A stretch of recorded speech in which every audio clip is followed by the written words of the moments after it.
আমাদের শরীরকে সতেজ রাখার জন্যে আমাদের বিভিন্ন খাবারের প্রয়োজন হয়। সেই খাবার খাওয়ার পরেই বা খাবার গ্রহণ করবার পরে আমরা বিভিন্ন রোগে জর্জরিত হই। সেই রোগের সুচিকিৎসার জন্য আমরা কখনো বহরমপুর, কখনো কলকাতা, কখনো বা ভেলোর যাই। কিন্তু আজ আপনাদের দুয়ারে নিয়ে আসলো মণ্ডল মেডিসিন সাপ্লাই একটি ভিন্ন রকম সুচিকিৎসা ব্যবস্থাপনা। তো আমরা সেই সুচিকিৎসা ব্যবস্থাপনা আমরা তাদের কাছ থেকেই জানবো যে কি কি এখান থেকে আমরা সুচিকিৎসা বা কি কি সেবা পেতে পারি। তো আমরা সেই কর্তৃপক্ষের কাছ থেকে আজকে আমরা জানবো। প্রথমে আপনার মেডিসিন শপের নাম বলবেন। Mondal medicine supply polyclinic. তো কি কি বার ডক্টর বসছে সে বিষয়ে বলবেন। ডাক্তার জেনারেল ফিজিশিয়ান, এনে ব্যথা, বাত, শিরা, হার্টের এবং সুগার, বিভিন্ন থাইরয়েড, এসব বিভিন্ন রোগের চিকিৎসা করবে।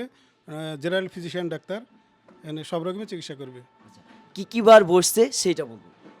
এই ডাক্তার বসছে মঙ্গলবারে, প্রতি মঙ্গলবার।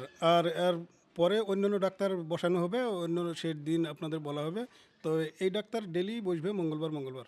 আচ্ছা, সুমিত রায় চৌধুরী, ডাক্তার বর্তমানে তেহট্ট হসপিটাল কর্মরত, এমবিবিএস, এমডি ফিজিশিয়ান।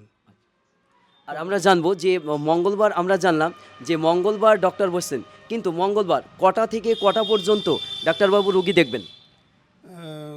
একটা থেকে 2-3 ঘন্টা থাকবে ডাক্তার এখানে, বেলা 1টা থেকে বসবে। যে আপনার এখানে যে পেশেন্ট আসবে অন্যান্য এইরকমভাবে সুচিকিৎসা ব্যবস্থাপনা রয়েছেন, কিন্তু আপনি কোন আত্মবিশ্বাস বা যে আত্মবিশ্বাস নিয়ে আপনি এই যে এখানে পেশেন্ট আসবে এই আত্মবিশ্বাসটা নিয়ে এসেছেন এই বিষয়ে বলবেন যে কিভাবে পেশেন্টরা আসতে পারে। পেশেন্ট এখানে আসবে বলতে গেলে আমাদের সততার পর আমরা মানে ওষুধপত্র রাখার চেষ্টা করি, যে 1 নম্বর মাল, জেনুইন মালগুলো আমরা রাখবো, আর জেনুইন মাল দিয়ে আমরা চিকিৎসা করাবো। এটাই আমাদের প্রোগ্রাম।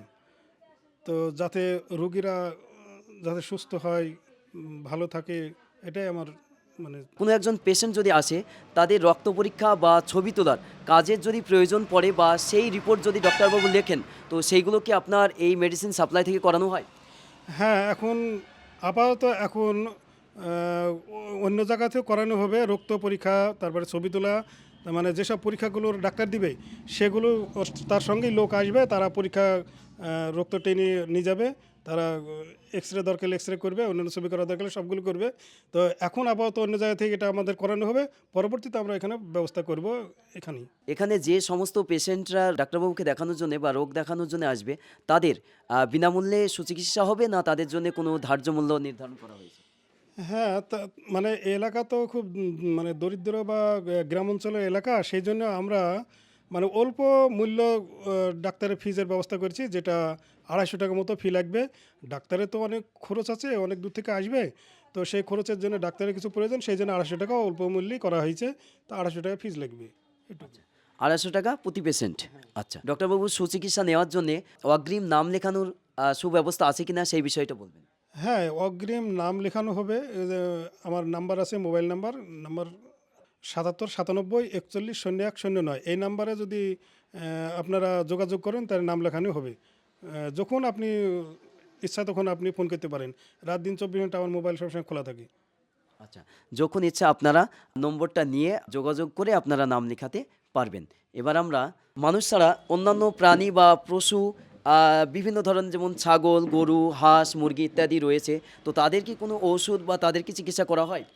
হ্যাঁ, এখানে ছাগল, গরু, মোষ, তারপরে মুরগি, এরকম বিভিন্ন রকম প্রাণীদের এখানে ওষুধ পাওয়া যায় এবং তাদের চিকিৎসাও করা হয়।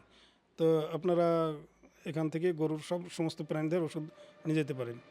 আপনি আপনার মেডিসিন সাপ্লাইয়ের মণ্ডল মেডিসিন সাপ্লাইয়ের ঠিকানাটা একটু বলবেন, পুরো ঠিকানাটা। হ্যাঁ, এটা লক্ষ্মীপুর সবজি হাট, হাটের বিপরীতে মানে এই দোকানটা করা হয়েছে। আপনার একবার লক্ষ্মীপুর সবজি হাট মোড়। লক্ষ্মীপুর সবজিহাট মোড় একেবারে ঠিক বিপরীতে, লক্ষ্মীপুর, নদিয়া। আমরা প্রতিবেদনের শেষ পর্যায়ে এসেছি।